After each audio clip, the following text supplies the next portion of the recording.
Tolee, jirra jirtuu kabajamtoota hordoftoota sanyii akkaadaamii ani barsiisaa Nagaasaadha. Bulee Horaa Yuunivarsiitii irraa har'aa barnoota lammummaa fi naamusaa yookaan Moral and Citizenship Education boqonnaa 3 qabadhee dhufeera. Warri chaanalii kanaaf haaraa taatan egaa sabiskiraayib gochuun, laayik gochuun viidiyoo kana ilaaluu akka jalqabdan isin gaafadha. Miseensa taatanii jirtanii sanyii akkaadaamiitti laayik gochuun, sheer gochuun, koomantii gochuun sanyii akkaadaamii irratti viidiyoo fe'amu kana ilaaluu jalqabdan sheer gochuudhaanis hiriyoota keessan biraan gahaa.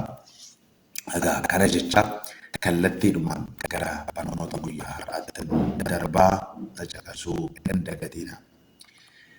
Boqonnaan kun waa'ee murtoo naamusa qabeessaa fi safuu qabeessa ta'e hojiirra oolchuu akkuma ta'e barnoonni tokko har'a nuti ilaallu akkamittiin murtoo naamusa qabeessaa fi gochaalee naamusa qabeessa ta'an gochuu dandeenya, hojiirra oolchuu dandeenya isa jedhudha. Egaa namni kamiyyuu, namni dhuunfaa kamiyyuu yeroo waan tokko godhu gochaan tokko gaarii fi sirrii ta'uusaa kan ittiin mirkaneessu yookaan gochaan sun gaariidha jedhee kan ittiin justify godhu ni qaba. Eenyumtiyyuu maaliif goote gochaa kana jennee yoo gaafannu sababii kanaafan waan kana godhe, waan kana raawwadhe, wanti kun immoo gaarii ta'uusaa itti amaneen godhe jedhee yeroo inni lafa kaa'u ni argina. Baay'een keessan akkasuma gootan waan ta'eef eenyumtiyyuu akkasittiin godha waan ta'eef. Egaa yeroo hundumaa namni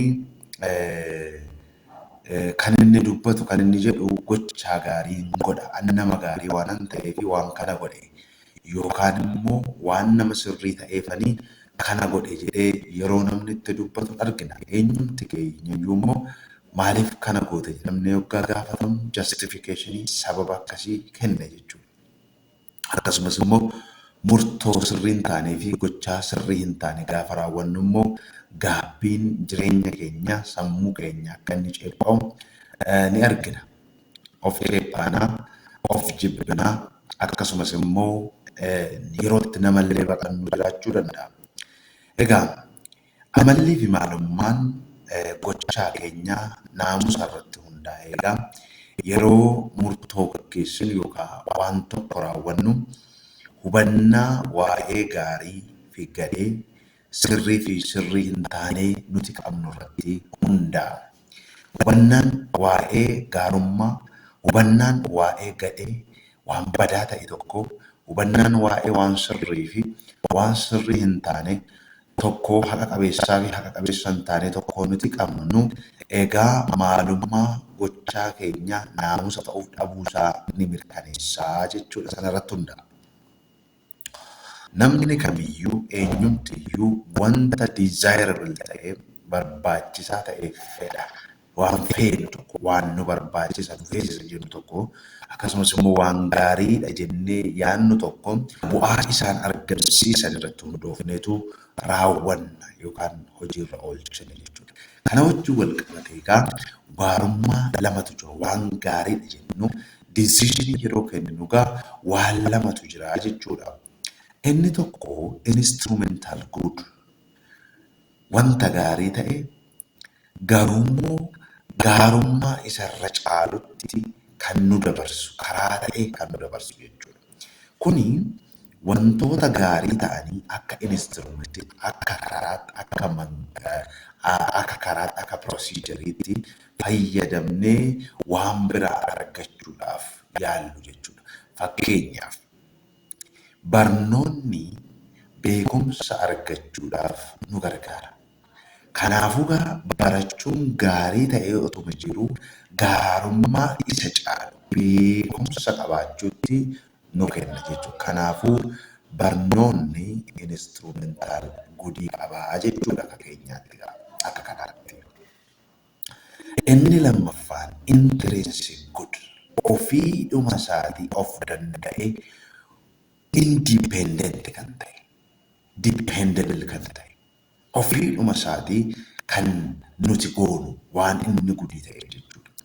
Isaan kun immoo waan barbaade haa ta'aniiti gochaa nuti goonu suni kan nuti goonuu fi waan isaan gudii biraatti yookaan waan gaarii ta'e biraatti nu geessaniif otoo hin taane ofuma isaaniitii gochaaleen kun murtoowwan kun gaarii ta'anii ultimately isa dhumaa ta'anii waan of danda'aniif fakkeenyaaf waanumaan armaan dura fudhadhee isinii kaasa. Knowledge'n gudii waan ta'eef intrinsic gudii vaaliyuunsaa gudiidha gatiinsaa intrinsikiidha waan ta'eef goona malee knowledge arganneen gudii biraa mijeessuuf miti. Maali namni baratee hojii hin qabatu iyyuu jechuu dandeessu. Hojii kan nuti qabannu barachuu keenyaani malee beekumsa qabaachuu keenyaa miti. Hamma ta'ee beekumsi gahee guddaa akka inni qabu ni beekna.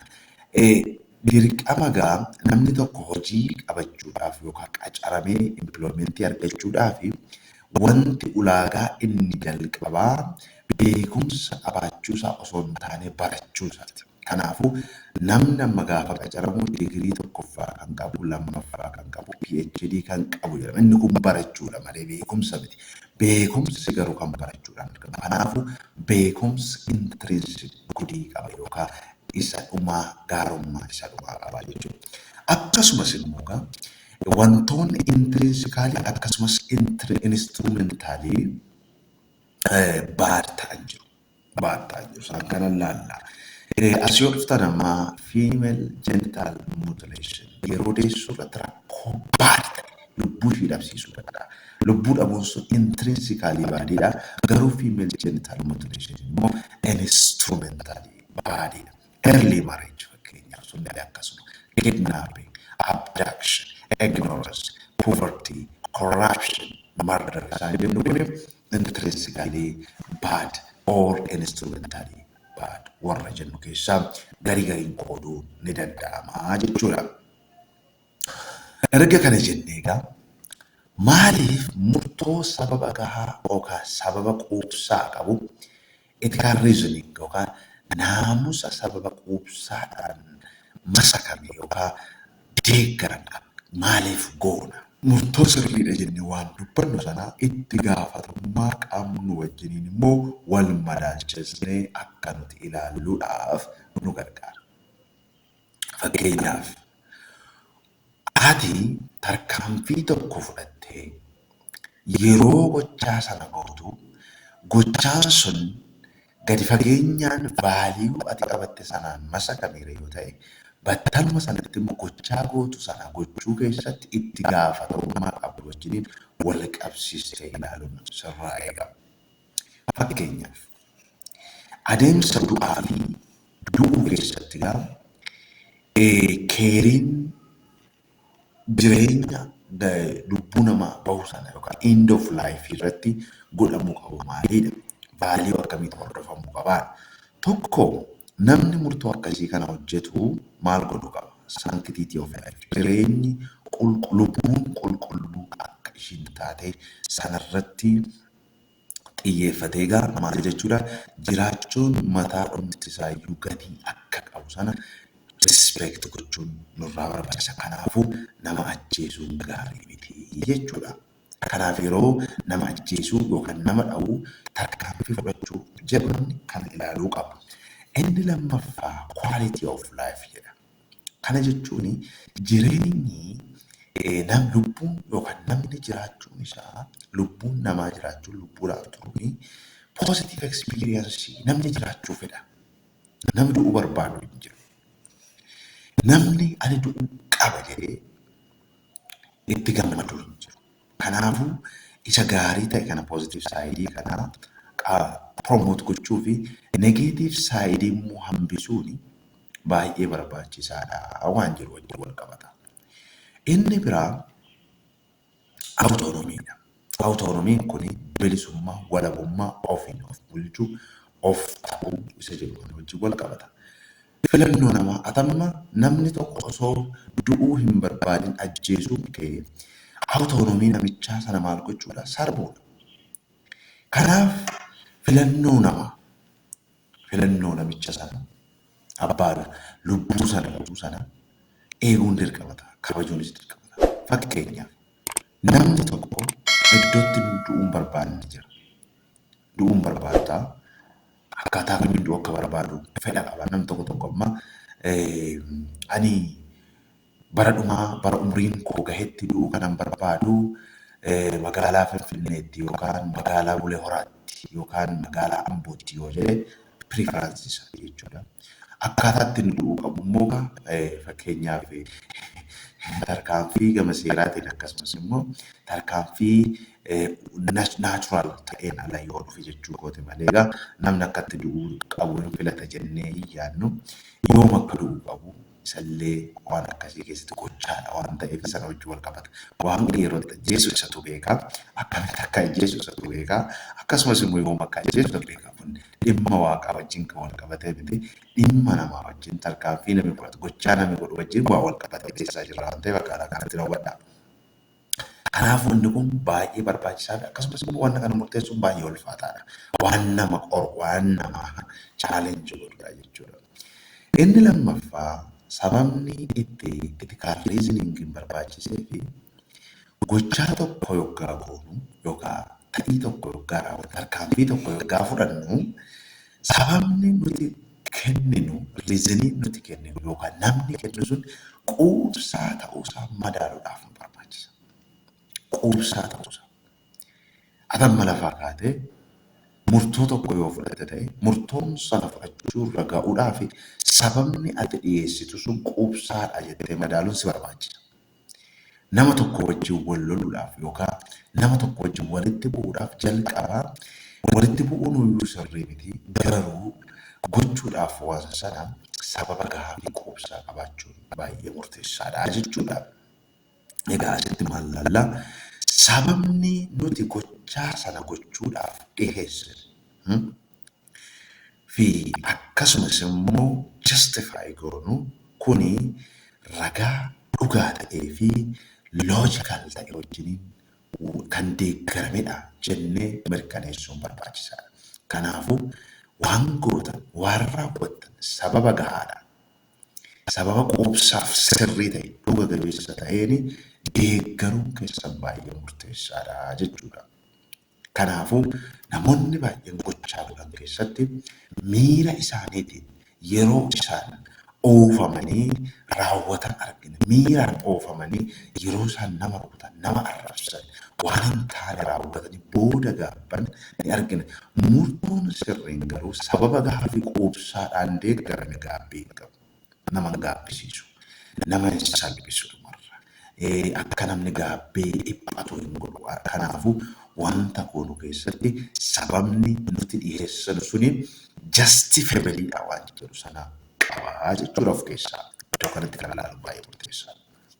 Naamusaa riiziniingiidhaan deeggarame maaliif goona isa jennu erga ilaalle immoo qajeelfamoota naamusaa fi akkasumas immoo duudhaawwan murtoo safuu isa jedhamu kan ilaalle. Kana jechuun maal jechuudha? Namni murtoo tokko murteessu tokko qajeelfamni safuu yoo hin jiraanne naamusaa yoo hin jiraanne bu'a qabeessa ta'uu hin danda'u.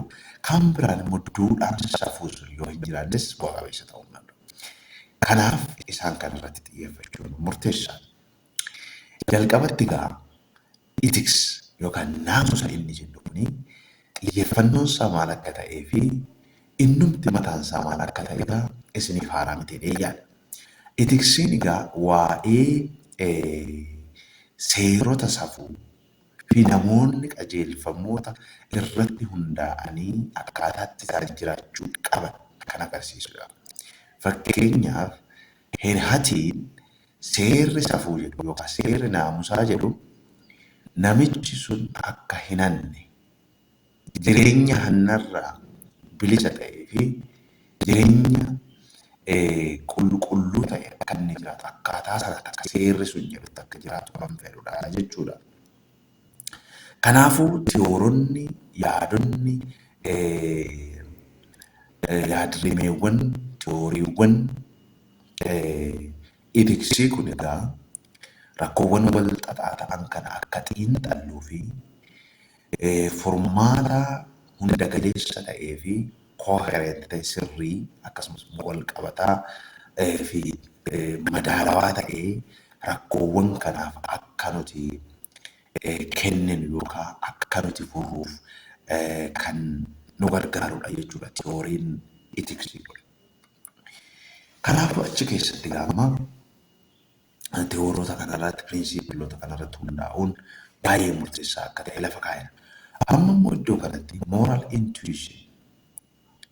intuition kuni intuitioniin barnoota critical thinking keessatti keessumaa source of knowledge irratti ilaaltanitti yoo ta'e reasoning capacity keenya otoo fayyadamin kan waa murteessinu jechuudha. Moral intuition fi critical thinking or reasoning isa jennu kana ilaalla jechuudha. Egaa waa'ee naamusaa qorachuun akkasumas immoo qo'achuun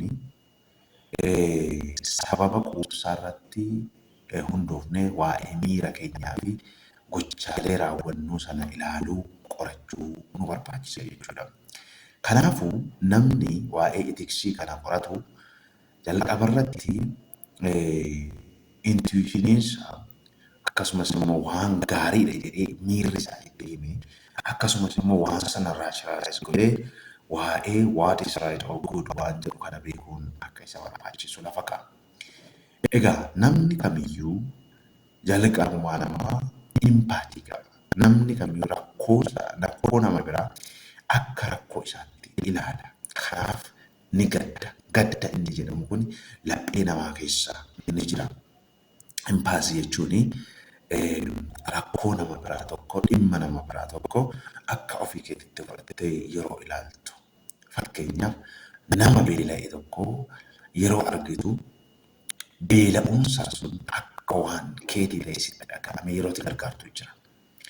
Nama dheebote nama rakkate tokko rakkachuunsaa akka keetti sitti dhaga'ame kophee isaa keessa taate ilaaltee yeroo ati namicha kanaaf oo'a argisiistutu jira. Impaasii jechuun kana. Kanaafuu namni kamiyyuu fiilingii akkasii miira akkasii qabaa jedhama. Sababiin isaa miira namoota biraa akka hubannu nu gargaara impaatii kun jechuudha. Tireer namichi jedhamu impaatii jechuun jedhama. Dhageettii safuu akkasumas immoo sababa naamusaan ta'ee waa'ee namoota biraa kan nuti yaadnu itti dhageettii sana akka nuti qabaannu kuni moral principle nuu kennaa jedhama. Moral sentimentii fi piriinsiipiloota safuu kan qajeelfamoota safuu kana yookaan walitti fidnu conscience xiinsammuun keenya akka nuti waan sana qabaannu godhaa jedha. Dhageettiin sun akka nutti dhufu jedha. Kana jechuun maal jechuudha? Hilliinaa waan jedhan sana jechuudha. Hilliinaan kun na ceephee xiinsammuun kun na ceephee akkan godhu na waqqase na komate isa jennu sana jechuudha. Moral conscience'n keenya yookaan hilliinaan keenya ni jedhamu suni kun egaa kan irratti hundaa'u tokko emotionii namaa irratti fiilingii namaa irratti inni kun immoo fiilingiin kun immoo sababa gahaadhaan quubsaadhaan justifikeeshiniidhaan deeggaramuu akka inni qabu lafa kaa'a jechuudha. Egaa hawaasi kamiyyuu yaada naamusaa ni qaba. Akka aadaa isaatti, akka afaan isaatti, akka jiruuf jireenya isaatti hawaasi kamiyyuu kan inni ittiin beekamu yaada naamusaa qabaachuudhaan akka inni ta'e lafa kaa'a jechuudha. Isaan kun egaa warri yaadawwan naamusaa warri jennu kuni kan isaan expressed ta'an yeroo baay'ee akka ilaalchaatti, akka amantaatti, akkasumas immoo akka duudhaatti kastamanii isa jennu sanaan ni calaqqisu jechuun ni argama. Haa ta'u malee egaa isaan kun immoo hawaasicharraa kan maddan yaadoleen armaan olitti nuti keenye kuni yeroo itti isaan seera keessatti mainstream ta'anii kaa'aman yeroo bulchiinsa hawaasaa keessatti biyyaa keessatti akkasumas sabaa keessatti fuudhamanii seera qabeessa ta'anii immoo ittiin bulmaanni argamu ni argina jechuudha. Isaan kun egaa kastamuun duudhaan akkasii fi seeronni kun immoo konsaayinsii namaa, xiinsammuu namaa fi dhageettii safuu namaa hawaasa keessa jiraatu irratti dhiibbaa ni qaba. Kanaafuu namoonni dhuunfaanii maatii isaaniirraa, hawaasa isaaniirraa yaadota safuu kana, ayyaawwan kanaa fi ilaalchawwan kana argatu. Hawaasni sooshaalaayis godha. Ni guddisa waan kana impaartitti godha jechuudha. Garuu filoosofikaal etiksiin egaa maal jedhaa? Isteeppii kana irraa duubatti fudhachuudhaani isaan kun akkamittiin immoo jireenya keenya irratti gochaa dhiibbaa uumusa jedhu kana reflect godha. Irratti qo'achuudhaani more sentimental and attitude understanding kana irratti reflectionii akkamti kenninu nu gargaara jechuudha. Egaa inni kun erga akkas ta'e egaa rationalization kan jedhu laadde kanatti. Rationalization keessatti egaa maal akka inni ta'e rationalization mataan isaa maal akka ta'e ilaalla. Itiksii qorachuun yookaan waa'ee itiksii qo'achuun jedha. Sababa quubsaa fi qabatamaa ta'e, tangible ta'e, akkasumas sirrii ta'ee fi moral argumentiin keenya sababa quubsaa ta'ee fi vaalid ta'ee deeggaramuudhaan kan goonu ta'uu qabaa jedha. Namni itiksii qoratu namni itiksii qo'atu moral argumentii isaa falmii safuu gaggeessuu keessatti, waa'ee safuu gaggeessuu keessatti sababni inni dhiyeessu vaalid ta'uu qaba. Qabatamaa fi akkasumas immoo evidensiidhaan kan deeggarame ta'uu qabaa jedha. Namni tokko immoo waan tokko dubbate afaan keessaa fite wanti kun sirrii miti lafa kaa'anii otoo evidensii garaagaraan dhiyeessin wanti kun nama sirriidha, wanti kun immoo dhugaadha jedhanii kan fudhatuun jira. Inni kun intuition jedhama jechuudha. Kanaafuu waan sirrii ta'eef roonki ta'e tokko jalqaba otoo ragaa quubsaaf qabatamaa hin dhiyeessiin wanti kun sirriidha, wanti kun sirrii miti jedhanii kan lafaraan presumptioniin akkasii kun intuition jedhama jechuudha. Philosophical approachiin garuu malli philosophical ta'e itiksii keessatti yeroo qorannu gaa namoonni akka armaan gadiitti akka isaan yaadan, akka isaan hubatan isaan dirqamsiisa. Tokko, they have to think about moral ideas they hold. Waa'ee yaada safuu qabatanii jiran sana akka isaan irratti xiinxalan gaafata. Lammataa, to support or refute those ideas. Yaadolee qabatee jiru sana sammuu isaa keessatti hoolli godhee jiru sana deeggaruu yookaan immoo mormuudhaanii argumentii agarsiisaa ta'e dhiyeessuu qaba namichi suni. Kan biraa argumentiin sun falmiin inni dhiyeessu sun kan irratti hundaa'e keessumaa sababootaa fi yaadota jiran ta'a jedhee yaadu sana artikuleet godhee ibsuu qaba jedha gadi fageenyaan ibsuu qaba. Yoo isan ta'ini namni sun ethical decision making keessatti bu'aa hin argamsiisu hagana jedhamee waan gatiin itti kennamu miti. Kanaaf intuitionii ta'a jechuudha yoo ragaa kana hin dhiyeessu ta'e jechuudha. Egaa moral philosophiin keessumaa moral philosophy keessatti egaa falmiin yookaan argumentiin nuti jennu kuni waan ta'a jennee amannuu fi yaada keenya qofaa waa'ee sanaa yaadu qofaa miti. Kanaafuu yeroo kana argumentii gaggeessinu kana waan opinionii keenya yaada keenyaa fi ta'a jennee waan amannu sana qofa dhiyeessu otoo hin taane opinionii dhiyeessinuu fi yaada amantaa qabnu sana sababa quubsaa qabnu dhiyeessuudhaan waan sana refute gochuun yookaan support gochuun nu barbaachisaa jechuudha. Dhalluma jennee waan sun sirriidha waan sirrii miti jechuus hin taane sababni wanti sun sirriitti ta'e dhiyaachuu qaba. Ragaan qabatamaan dhiyaachuu qaba. Yommuu sirrii miti jenna ta'e immoo wanti sun sirrii ta'u kan inni itti dhabe sababa gahaa fi quubsaa ta'e amansiisaa ta'e dhiyeessuun baay'ee murteessaadha. Kanaaf iddoo kanatti egaa argumentii keenya deeggaruudhaaf yaada quubsaa ta'e aayidiyaa keenya deeggaruudhaaf argumentii quubsaa ta'e yaada qabannee jiru sana yaada falmiidhaaf dhiyeessaa jiru deeggaru yookaan morminu sana kan nu deeggaru argumentiin keenya sirriitti kan ilaalamee fi hubatame ta'uu qabaa jedha. Kan biraa miti gama biraatiin immoo riizinoota amma dhiyeessuun kana gama bilii fi aayidiyaa atiitiidii keenyaa wajjin wal qabate dhiyeessuun kana tokko gadi fageenyaan ilaaluu fi hubachuun nu barbaachisa. Achi keessatti immoo yaada madaalawaa ta'e dhiyeessuun nu barbaachisa. Yaadni madaalawaan taanee yoo hin jiraanne argumentiin sun difeektii kan qabudha. Falaashees ta'uu danda'a waan jedhu. Kanaafuu falmii nu keessatti tasgabbiidhaan caqasuu yookaan dhaggeeffachuu nu barbaachisa.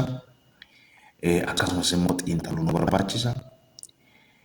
Akkasumas argumentii yookaan falmii qaamni nuuf faallaa ta'e sun yaada faallaa qabu dhiyeessu sanarraas immoo barachuun nu barbaachisa jechuudha as keessatti.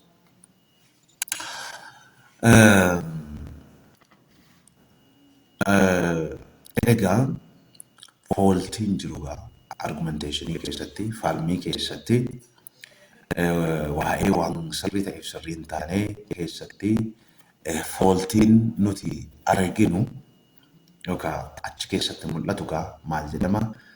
Rationalization jedhama jechuudha. Wanta tokko otoo sababa gahaa fi quubsaa ta'e ragaa gahaa fi quubsaa ta'e dhiyeessiini wanti sun sirriidha yookaan sirrii miti jettee lafa keessa murteessa yoo ta'e rationalization waan jedhamu sana raawwattee jechuudha. Rationalization jechuun jalqabuma irratti ilaalchuma jalqabaatiin wanti sun raashinaal kan ta'e madaalawaa akka ta'ee fi mootiiviin keenya inteenshiniin keenya sirrii fi amansiisaa akka inni ta'e goone garuma mootiivii keenyaa fi yaada keenya isa dhugaa ta'e sana dhoksinee raashinaalaayis gochuu yeroo nuti barbaada. Fakkeenyaaf namoonni tokko dhugaa isaa otoo beekanii wantoota sirrii akka hin taane osoo beekanii ilaalchi isaanii fi mootiiviin isaanii waan biraa ta'e wanti kun sirriidha jedhanii yeroo isaan deeggaran argina kun raashinaalaayizeshinii. Ethical decision making keessatti garuu rakkoo guddaa qaban kun raashinaalaayizeshinii jechuudha. Egaa gabaabumatti guyyaa har'aa waa'ee ethical decision making and moral judgment haala armaan olitti caqasneen ilaallee jirra.